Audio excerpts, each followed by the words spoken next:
بسم اللہ الرحمن الرحیم۔ پوری دنیا میں یہودی آج بھی ماہرین آثار قدیمہ کا روپ دھارے ملکوں کھدائی کرتے پھر رہے ہیں، لیکن آج بھی اس میں ناکام ہیں۔ اس صندوق میں کیا ہے؟ تابوت سکینہ کیا ہے؟ یہ صندوق یہودیوں کے لیے زندگی موت کا مسئلہ کیوں بنا ہوا ہے؟ یہودی اس صندوق کا کیا کرنا چاہتے ہیں؟ سب سے پہلے ہم قرآن پاک میں دیکھتے ہیں کہ اس صندوق کی کیا اہمیت تھی اور اس میں کیا تھا۔ ہمارے لیے قرآن پاک سے بڑھ کر کوئی حوالہ نہیں۔ وَقَالَ لَهُمْ نَبِيُّهُمْ إِنَّ آيَةَ مُلْكِهِ إِنَّ آيَتَكُمْ الصَّلَاةُ فِي السَّكِينَةِ مِنْ رَبِّكُمْ وَتَثْبِيتًا مِّمَّا تَرَكَ آلُ مُوسَىٰ وَآلُ هَارُونَ تَحْمِلُهُ الْمَلَائِكَةُ إِنَّ فِي ذَلِكَ لَآيَةً لَكُمْ إِن كُنتُم مُّؤْمِنِينَ۔ اور ان سے ان کے پیغمبر نے کہا، اس کی بادشاہی کی علامت یہ ہے کہ وہ صندوق تمہارے پاس آئے گا جس میں تمہارے رب کی طرف سے تمہارے لیے سکون اور اطمینان کا سامان ہے، جس میں آل موسیٰ اور آل ہارون کی چھوڑی ہوئی چیزیں ہیں جس سے فرشتے اٹھائے ہوئے ہوں گے۔ اگر تم ایمان والے ہو تو یقیناً اس میں تمہارے لیے بڑی نشانی ہے۔ اس آیت مبارکہ میں لفظ تابوت کا مطلب صندوق اور سکینہ کا مطلب ایسا سامان جس سے دل کو سکون اور راحت ملے، یعنی اس صندوق میں ایسا سامان تھا جس کی برکت سے دلوں کو مضبوطی اور تسکین ملتی تھی۔ تفاسیر کے مطابق یہ صندوق سب سے پہلے حضرت آدم علیہ السلام پر جنت سے اتارا گیا تھا۔ یہ شمشاد نامی لکڑی سے بنا ہوا تھا۔ اس مقدس و متبرک صندوق میں حضرت آدم علیہ السلام اپنا ضروری سامان رکھا کرتے تھے۔ صندوق نسل در نسل چلتا ہوا حضرت یعقوب علیہ السلام تک پہنچا۔ حضرت یعقوب علیہ السلام کا دوسرا نام اسرائیل تھا۔ ان کی اولاد بنی اسرائیل یعنی اولاد اسرائیل کہلائی۔ حضرت یعقوب علیہ السلام کے ایک بیٹے کا نام یہودا تھا، جس کی نسل کو ہم یہودیوں کے نام سے پکارتے ہیں۔ یہ صندوق بنی اسرائیل کے پیغمبروں کے پاس آ گیا۔ یہودیوں کے پہلے رسول حضرت موسیٰ علیہ السلام، یہ صندوق ان کے زیر استعمال رہا۔ اس میں سے آپ علیہ السلام اپنا عصا مبارک اور آپ پر نازل ہونے والے تورات کی لوحیں رکھا کرتے تھے، یعنی اس صندوق میں انبیاء کے معجزات کی اشیاء محفوظ ہوتی تھی۔ حضرت موسیٰ علیہ السلام اور حضرت ہارون علیہ السلام دنیا سے جب رخصت ہونے پر ان کا لباس، عصا مبارک، امامہ مبارک اور آسمان سے اتارے جانے والا من و سلوہ بھی اس صندوق میں محفوظ کر دیا گیا، اور یہ صندوق قوم کے سرداروں کی تحویل میں چلا گیا۔ یہ معجزات اللہ تعالیٰ کی طرف سے ان انبیاء پر اتارے گئے تھے، چنانچہ ان کی برکت سے اس صندوق کو خاص فضیلت حاصل ہوئی۔ بنی اسرائیل کے لوگ اس صندوق کا بے حد احترام کرتے تھے۔ اس کی وجہ یہ تھی کہ اس صندوق کی برکت سے ان کو بہت زیادہ فوائد حاصل ہوتے تھے۔ کبھی کوئی آسمانی آفت آئی یا اس صندوق کے سامنے بیٹھ کر دعا کرتے تو وہ آفت حیرت انگیز طور پر فوراً ٹل جاتی۔ کبھی زلزلہ، سیلاب، خوفناک آندھی طوفان آنا تو یہ تابوت سکینہ کے وسیلے سے دعا کر کے اس سے نجات پا لیا کرتے تھے۔ یہ قوم بہت عجیب و غریب عادات کی مالک تھی۔ ایک طرف تو صندوق اور اس میں موجود اشیاء کا احترام اس قدر کہ تصور بھی نہیں کیا جا سکتا، دوسری طرف اللہ کے احکامات سے مکمل روگردانی کرنا ان کا معمول بن چکا تھا۔ یہ نہایت ضدی، اڑیل، مغرور اور سرکش لوگ تھے، حد سے زیادہ لالچی، مال و دولت سے محبت کرنے والے اور ظالم تھے۔ اپنے انبیاء اور علماء کی روک ٹوک پر ان کو خوفناک اذیتیں دیا کرتے تھے۔ جب ان کی سرکشی حد سے بڑھنے لگی تو اللہ تعالیٰ نے ان کو عذاب دینے کے لیے ان پر قوم عمالقہ مقرر کر دی۔ اس قوم کے بادشاہ جالوت نے ان پر انتہائی زبردست دعویٰ بولا اور ان کی بستیاں اجاڑ دیں، شہروں کو جلا کر راکھ کے ڈھیر بنا دیے اور ان کا تابوت سکینہ چھین کر ساتھ لے گیا۔ مفسرین کے مطابق اس نے اس تابوت کو گندگی کے ڈھیر پر پھینک دیا۔ تابوت کی اس بے حرمتی پر اللہ تعالیٰ کی طرف سے قوم عمالقہ پر اللہ کا عذاب نازل ہوا، جس میں گندگی کے ڈھیر پر یہ صندوق پھینکا گیا تھا۔ اس شہر میں ایک عجیب سی وبا پھوٹ پڑی جس کا کسی حکیم معالج کے پاس علاج نہیں تھا۔ لوگ بہت تیزی سے لقمہ اجل بننے لگے۔ لوگ پریشان ہو کر حاکم شہر کے پاس پہنچے۔ اس نے کاہنوں کو جمع کیا اور ان سے ان کے عذاب کی وجہ معلوم کرنا چاہی۔ کاہنوں نے حساب لگا کر بتایا کہ اس عذاب کی وجہ تابوت سکینہ کی شدید بے حرمتی ہے۔ وہ لوگ اس صندوق کو بنی اسرائیل کو کسی صورت میں واپس نہیں کرنا چاہتے تھے، چنانچہ یہ صندوق ایک دوسرے شہر میں پہنچا دیا گیا۔ حیرت انگیز طور پر صندوق پہنچانے کے بعد اس شہر میں بھی وہی خوفناک مرض پھوٹ پڑا اور ہزاروں کی تعداد میں روزانہ انسان مرنے لگے۔ کہا جاتا ہے اس صندوق کی وجہ سے اس قوم کے 5 شہر مکمل طور پر تباہ ہو گئے۔ مختلف آفات و امراض نے اس قوم کو اپنی لپیٹ میں لے لیا۔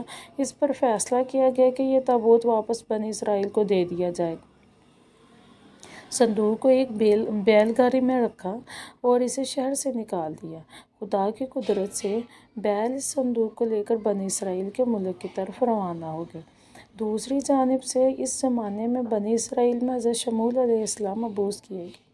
حضرت شموئیل علیہ السلام طالوت جو کہ ایک نیک انسان تھا، بنی اسرائیل کا بادشاہ بنانا چاہتے تھے، جبکہ بنی اسرائیل حسب معمول سرکشی اختیار کیے ہوئے تھے، اپنے نبی کی کسی بات پر عمل کرنے کو تیار نہیں تھے۔ آخرکار قوم کے سرداروں نے جان چھڑانے کی خاطر حضرت شموئیل علیہ السلام سے مطالبہ کیا کہ اگر وہ اللہ کے سچے نبی ہیں اور چاہتے ہیں کہ ان کا حکم مانا جائے تو وہ دعا کریں کہ ان کا قیمتی اور مقدس تابوت سکینہ ان کو واپس مل جائے۔ اگر ان کی دعا قبول ہوگی تو وہ ان کی ہر بات تسلیم کر لیں گے۔ حضرت شموئیل علیہ السلام نے حکم ربی سے ان کے ساتھ وعدہ کر لیا کہ تابوت سکینہ اگلے روز صبح تک خود بخود ان کے پاس واپس پہنچ جائے گا۔ اس پر سردار ان کا مذاق اڑانے لگے، کیونکہ وہ قوم عمالقہ کی غضب ناکی سے اچھی طرح واقف تھے اور جانتے تھے کہ ان کے قبضے سے اس تابوت کا واپس ملنا ناممکن تھا۔ اگلے روز بیل گاڑی پر لدا ہوا تابوت سکینہ ان تک پہنچ گیا، جس پر حسب وعدہ انہوں نے اپنے نبی کا حکم مان کر طالوت کو اپنا بادشاہ تسلیم کر لیا، اور اوپر والی قرآن پاک کی آیت میں اسی واقعے کا ذکر کیا گیا ہے۔ تابوت سکینہ دوبارہ حاصل ہونے پر اس قوم کے حالات میں ایک بار پھر بہتری آنے لگی، لیکن ان کے اعمال وہی رہے۔ پھر حضرت داؤد علیہ السلام کا دور آیا۔ اس وقت تک یہ قوم خانہ بدوشوں کی سی زندگی گزارتی تھی اور تابوت سکینہ بھی ایک خیمے میں ہی رکھا جاتا تھا۔ حضرت داؤد علیہ السلام نے ان کے لیے ایک عبادت گاہ تعمیر کرنے کا ارادہ کیا، جو ان کے بعد ان کے بیٹے حضرت اسماعیل علیہ السلام نے بیت المقدس کے مقام پر عظیم الشان عبادت گاہ کی شکل میں پایہ تکمیل تک پہنچایا۔ تابوت سکینہ کو آخر کو خیمے سے نکال کر اور اس عبادت گاہ میں رکھ دیا گیا۔ اس عبادت گاہ کے تابوت سکینہ والے حصے میں سوائے انبیاء اور سب سے بڑے عالم کے کسی کو جانے کی اجازت نہیں تھی۔ حضرت سلیمان کے وفات کے بعد آپ کی انگوٹھی مبارک بھی اسی تابوت میں محفوظ کر دی گئی۔ جب حضرت زکریا علیہ السلام کا زمانہ آیا تو اس وقت تک یہ قوم اس قدر گمراہی میں ڈوب چکی تھی کہ اللہ کے پیغمبروں کی تذلیل و تحقیر ان کا معمول بن گیا تھا۔ ان پر ظلم ان کے لیے عام سی بات تھی۔ اللہ تعالیٰ ان سے سخت ناراض ہو گیا۔ یہ حضرت عیسیٰ علیہ السلام کی پیدائش سے 586 سال پہلے کی بات ہے کہ حضرت یحییٰ کی موت کے تھوڑے ہی عرصے بعد عراق کے بادشاہ بخت نصر نے اسرائیل پر بہت بڑی چڑھائی کی۔ اسرائیل کی اینٹ سے اینٹ بجا دی، لاکھوں یہودی جان سے گئے اور لاکھوں کو غلام بنا لیا، بیت المقدس کو مکمل تباہ کر دیا اور اس میں رکھے تابوت سکینہ کو قبضے میں لے کر اپنے ساتھ لے گیا۔ یہ وقت بنی اسرائیل پر تاریخ میں سب سے کڑا وقت تھا۔ بخت نصر نے تابوت سکینہ کا کیا کیا، یہ آج تک کسی کو معلوم نہیں ہو سکا۔ تابوت سکینہ ہمیشہ کے لیے یہودیوں سے چھین گیا۔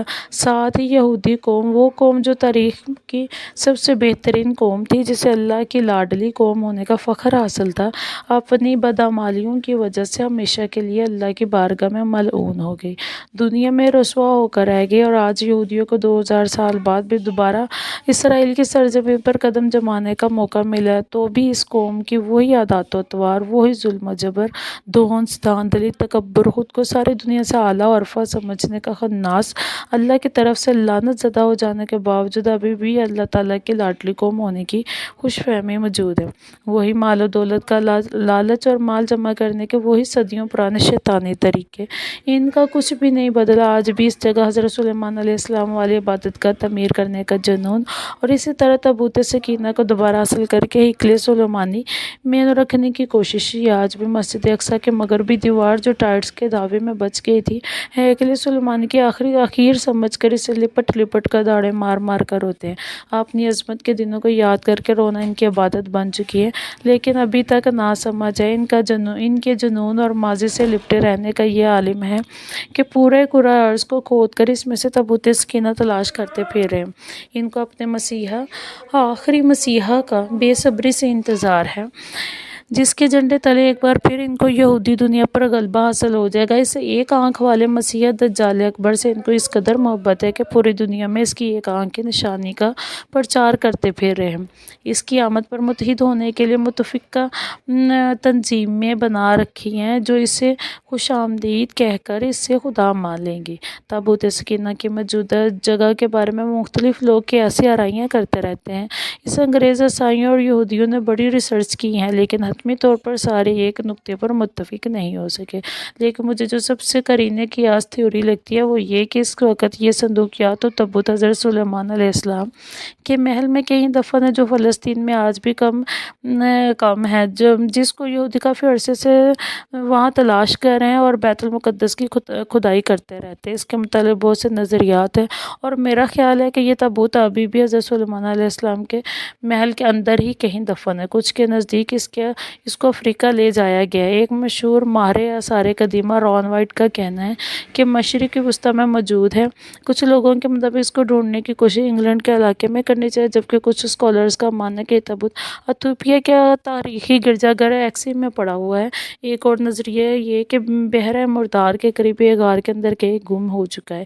ایک نظریہ یہ بھی ہے کہ یہودیوں نے سن 1981 میں اسے حضرت سلیمان علیہ السلام سے پہلے محل سے کھدائی کر کے دوران نکال لیا تھا، کھدائی کے دوران نکال کے کہیں نامعلوم جگہ پر منتقل کر دیا تھا، جبکہ کھدائی کرنے والے یہودیوں کا کہنا ہے کہ وہ صندوق کے بالکل قریب پہنچ چکے تھے، لیکن اسرائیلی گورنمنٹ نے مسلمانوں اور عیسائیوں کے پریشر میں آ کر اس کی کھدائی پر پابندی لگا دی تھی، اس لیے انہیں یہ کام نامکمل ہی چھوڑنا پڑا۔ بہرحال ان کی کوششیں جاری ہیں، لیکن تاحال صورت انہیں ناکامی کا سامنا ہے اور حتمی طور پر کچھ نہیں کہا جا سکتا کہ یہ تابوت کہاں ہے۔ تھینک یو، شکریہ۔ اگر آپ کو میری کہانی اچھی لگے تو پلیز میرے چینل کو لائک، شیئر اور سبسکرائب ضرور کیا کریں۔ تھینک یو، اللہ حافظ۔